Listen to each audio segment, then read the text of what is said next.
It always costs money to make money. It always does. It's an investment. You can't go anywhere without thinking you're going to get something for free. And this is why, even when at my festivals, I pay everyone. I do have a couple volunteers, but for the most part, most people get paid something because then they're accountable for it. And I think it's really important to always pay your people. So it's an investment. When I pay an artist, I'm investing in them, and they remember that. They come back and they want to play for me again.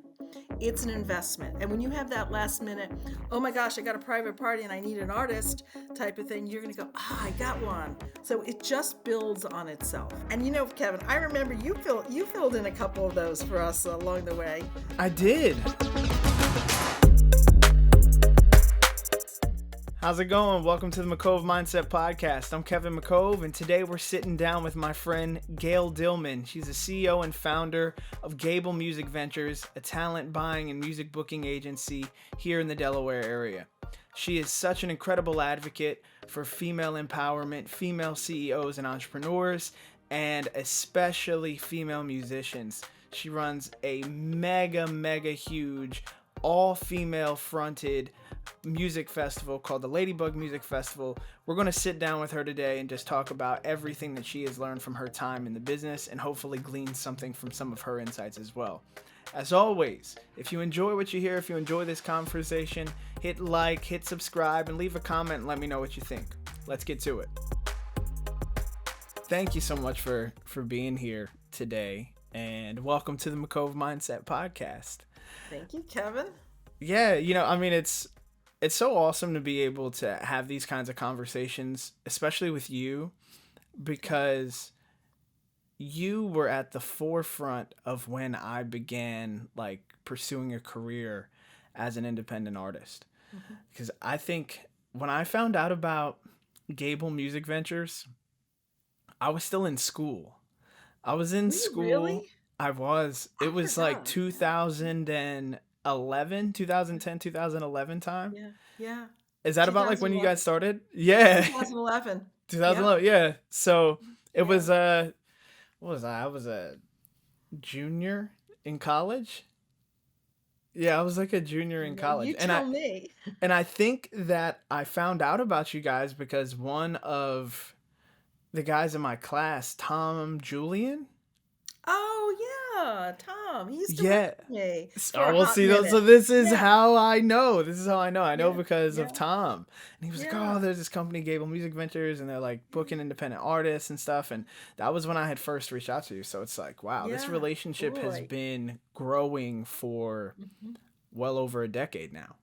Thank you for reminding me about all of that. I mean, so much has transpired in my business life and personal life in the last 10 years that it's really hard to sometimes remember everything, the little details, like Tom Julian working for me and you coming to me through him. So that's, tripping down memory lane. Yeah, I mean, well, how did, Gable get started? What was for anybody who was out here who was just like, I want to know how to book music, right? That's, you guys are phenomenal at booking artists. And how did you do that? Because so many artists are wondering, how do I even book myself, let alone book tons and tons of artists? It's so funny because today we just had a team meeting, my crew, and we're putting on the Ladybug Festival for June 2nd. So we have about 100 submissions to go through.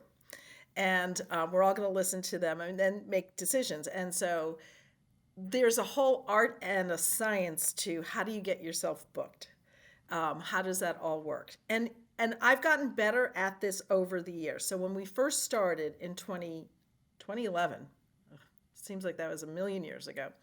Don't tell anybody. Don't tell anybody. We really didn't really know what we were doing in terms of, we weren't sure how to build our business other than we wanted to platform original music. That much we knew. And listening to original music is very tricky. It's not like listening to somebody who does a cover song. Because if I hear one cover song, I've heard a million, and anybody can cover a cover song. But to write your own music and perform it means that you're at a different level right off the bat. So, we try to focus on original music. And I think that is, if I could start with one piece of advice or recommendations is write your stuff and sing your stuff and play your stuff. Not to say that covering music isn't good, because it can get you remembered and noticed and things like that as well. But honestly, it's what your original music is, what you want to be known for. So that to me is, when we started the business, we were looking for those artists that were not just a cover band. We were looking for original music artists. And when I go back, I talk about like how we started this business, and, there was a lot of things that led up to it. And it was a time in my life that I was looking to start something new in my life. And my daughter was really my muse with this. And I think, when it comes to trying things like this, you need to be open to what's coming to you. So the universe will present, here's an opportunity. Are you ready for it, or are you not ready for it? And I think that is one of the founding pieces of Gable Music Ventures, was that we were ready to start to bring original music to Wilmington, Delaware. So, how did we find it? I literally would go bar after bar, going to open mics and listening. And, because Spotify wasn't that big, 10 years ago. It wasn't like you could just go, so you It was really like no had to, streaming back then, pretty much. You had to there was download no things on your streaming. phone. Right. So in order for you to find anyone, you had to go and find them and listen to them. So I spent a lot of nights going out to bars and listening to music. And I quickly realized that earplugs are my best friend. So Stave off the tinnitus for a little bit. oh my goodness, and that's another bit of advice. Love your ears and take care of them, because once they're gone, they're gone. Yeah, I was always good to my ears, but literally going out and watching bands and people, singer-songwriters perform. So, so many singers are, if they're having an off night, and you're seeing them, then you're going to go away with that impression. So again, be on your best whenever you are, because you never know. You could be in a room of 100 people, and you only need is one person that can make a difference to listen to you then. So, to kind of be on your game, And you were that person. Yeah. And I think I helped a number of people along the way. A number of people get some incentive to get going, and to take their craft to another level, by finding them opportunities that were paying opportunities, creative ones that, with Gable that we booked. So we do a lot of booking of summer series, and we do some festivals, and most notably Ladybug Music Festival, which is all about women. So I'm always looking. I'm always listening. I'm always looking. I'm looking who's playing at the venues, who's on the lines. I don't go as much out to the bars anymore, because it's going to kill me. But I do go out and listen, and I just kind of hang in the background and listen, and then, make notes and go away. That's awesome. So now I want to fast forward to the Ladybug Festival. Okay. Because I remember when the Ladybug Festival had its first Ladybug Festival, and then I've been to the ones that followed. When did you start Ladybug Festival? Was that maybe like 2015? No. It was before then? It was in 2011. It was really, it was the same. So maybe 2012. So it's been going for over 10 years now. But it started off really tiny. So it started off the year of Firefly, which was, I think, 2012. See, I'm losing track. I think it was. Yeah. So remember when Firefly was announced in the state of Delaware? There was a big uproar that there were no local bands on the lineup. It was a national festival coming to Dover, and there were no bands on the lineup. So simultaneously, we were doing music on a pop-up basis down on Lower Market Street, and the two people that were the owners of that property were very grateful for what we were doing to bring new clients down to their businesses on the block. So they threw us a little bit of money and said, hey, let's throw a little bit of a party to say thank you. And we were like, great. And that was right when Firefly was announced. And we said, oh, we'll do it the Thursday before Firefly, because we're going to get all those people that are coming in from out of state to come to our festival. For those of you who don't know, Firefly is a music festival that was happening in Delaware. That's like a very big festival. I think it was owned by Red Frog, and now it's owned by AG. And Yep. Maybe it's paused now, but it's a very big festival. It's taken a break for this year, but they'll be back. It's huge. I mean, it's a 90,000 person event, 3-day event. It's huge. So we decided we were going to come up with a bug name, kind of playing off Firefly, and we had lots of ideas. But the one I came up with is Ladybug, and I said, hey, and let's make it all about women. And it was supposed to be a one-off. It was never intended to grow as it has grown. It's incredible. It has grown. It has grown. Like, if you're listening to this podcast, search the Ladybug Festival. And if you're on the East Coast, definitely go attend. Do you guys have streaming options? No, during COVID, we did a video version of it. We haven't streamed it. We talk about it. It's a little tough to do because we have so many venues. We'll have this year. I think we're going to have 8 venues. So we usually have like between 8 and 10 venues. So it's a little complicated to figure out where you're going to stream it from, where should it be. So I'm not going to say no, we're not going to do that, but we haven't quite figured it out yet. How to do it. And because this is a free community event, it's sponsored by Chase Bank. Yeah, I wanted to get into that part of the conversation too. That's a great segue because I want to know how did you get Chase to get involved with this event? So that was a process. That's life is really a game of connect the dots. Who do you know? Who knows who? Who's and seeing. And again, this is where being open and seeing the opportunities is really important. Being aware. So I knew somebody who was a woman vice president at Chase, and she had come to my event. I invited her, and she was like, this is cool. This is really cool. And I said, well, do you think, because I ask, I'm also shameless, and I will ask anybody anything. I said to her, well, do you think Chase would ever be interested in sponsoring, a little bit and helping us grow it? And she set up a meeting for us with a couple of senior vice presidents there. And I went in, and, timing is also everything. Are you at the right place at the right time? But you can be at the right place in the right time and not be ready for it. So you got to kind of be ready, got to have it in your head. So I went in there, and we pitched this idea of this festival about women.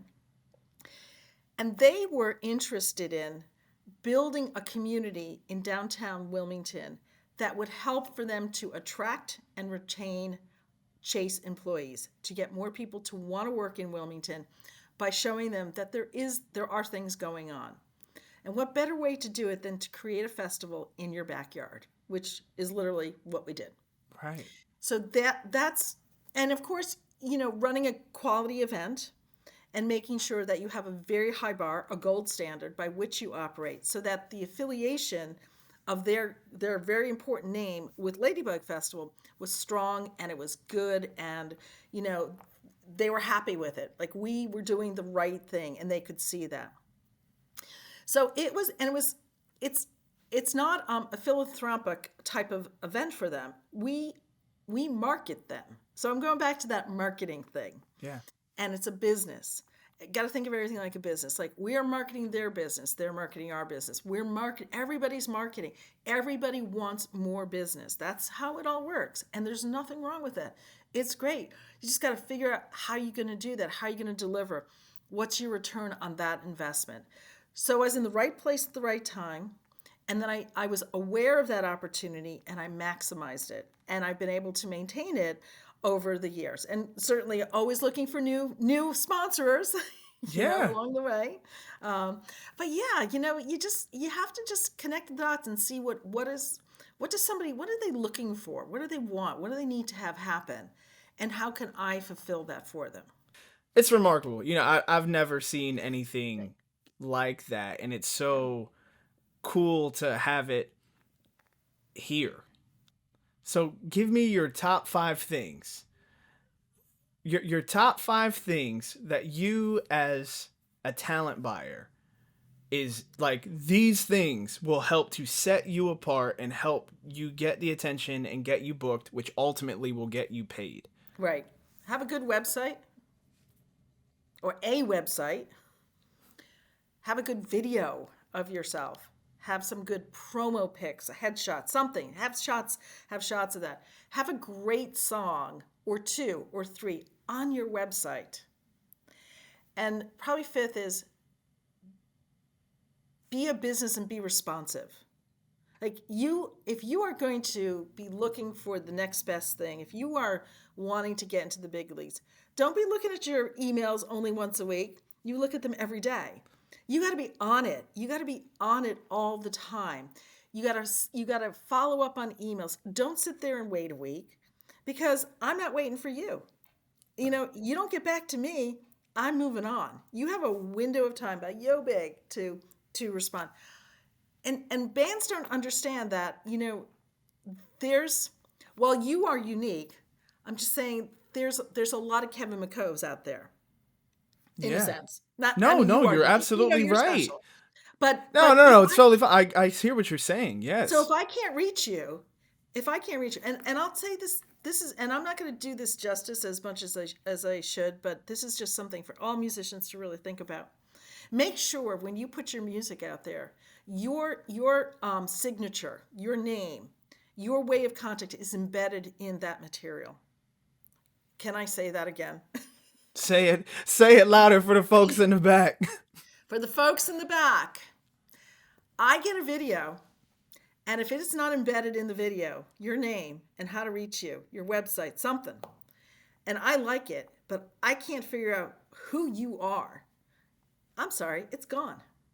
It's gone. So if you want to get your music into a music supervisor, if you want to be picked up and be some song on some The Last of Us or whatever, you better make sure you have got your intellectual property buttoned up and on every single thing that you put out there. Every song should have your name embedded in it. Every video, have that done. It is to protect yourself, and so people know, oh, this belongs to Kevin McCove. If I want to use this song in that series, I owe it to Kevin McCove. And so, but me as somebody who is booking people, if I can't find it, I'm on to the next Kevin. Yeah. That's it. I mean, and you may be the best thing that I've ever seen in my entire life, but if I can't find you, I'm sorry, I don't have the time, and I'm moving on. Yeah. So I'm like, I know, and I'm like, for those listening, yeah, one of the reasons why, I think my relationship with you and with your company has sustained throughout the years is because I'm proactive about reaching out. Right. Like I make it a point to try to be around, to try to be in front of, whether I'm performing or not. I haven't been performing in a while, and so it's like it doesn't matter. It's so important when she says to like be responsive. Oh my gosh. I want to add on top of, yes, you need to be responsive if someone's reaching out to you, but also be proactive. Oh yeah. Because what you said earlier in this conversation about timing and how important timing is. And sometimes it's not the right time right now, but you just reach out again and you reach out again, and people remember when you're the person that has reached out to them a few times, and you never know that third or fourth or fifth time that you reach out, that may be the time, and it has the equity behind it of all of the other attempts at communication. Patience, persistence, perseverance.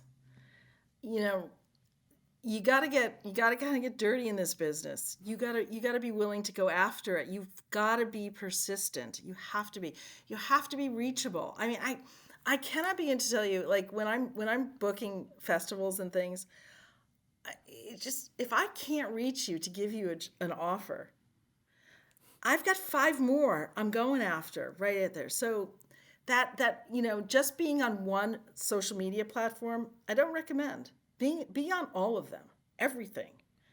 Be on TikTok, be on Instagram, be on Facebook, be on everything. So if me, searching for something, I find it, and it's like I can reach you, I can get to you quickly. Right.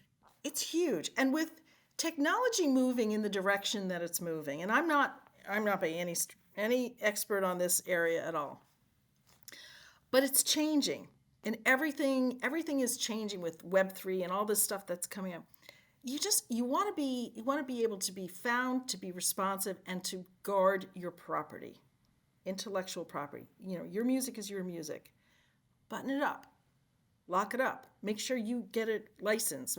Do what you need to do. It's really important. It's really important because bad things do happen out there in the music world. Well, I am very glad that my opportunity wasn't gone. That when I reached out to you, you were incredibly responsive. You were at the doctor. You reached out to me, or you replied back to me when you were at the doctor. I appreciate you taking the time out to come and sit down and offer me and this audience some of your time and your insight and your wisdom. And I truly do want to say thank you for all of the years of being right there. I can't truly articulate the appreciation that I have, that I felt like when I picked up my phone to message you, that I could rely on there being a response because of the strength of our relationship. Yeah. And it's very comforting to feel that. And so, I want to encourage anybody who's listening to check out Gable Music Ventures and do your research on Miss Gail Dillman. Thank you. And I truly stand by it that she's an incredible person. And if you do get the privilege of working with her, it will be a positive experience for you. Thank you. I'm proud of what we do as a business. I'm proud of what I've accomplished as a woman entrepreneur. And, it's not an easy place out there for anybody. The world is tough. If we all just, kind of appreciate each other and kind of be nicer a little bit, there's lots of good things that can happen. And that's how we operate this business. We're good people wanting to bring good music to the world. So come out to Ladybug Festival on June 2nd, and you'll find it on my website, theladybugmusicfestival.com. And it'll be linked below this video. Oh, you're so good, Kevin. Thank you so much. Thank you. Really, I'm always so excited to do stuff like this. And if I can ever help an artist along the way and, give them some good bits of advice that help them to get their next level of success, I'm happy as a clam. That makes me really, really happy. So thank you for this opportunity. Thank you.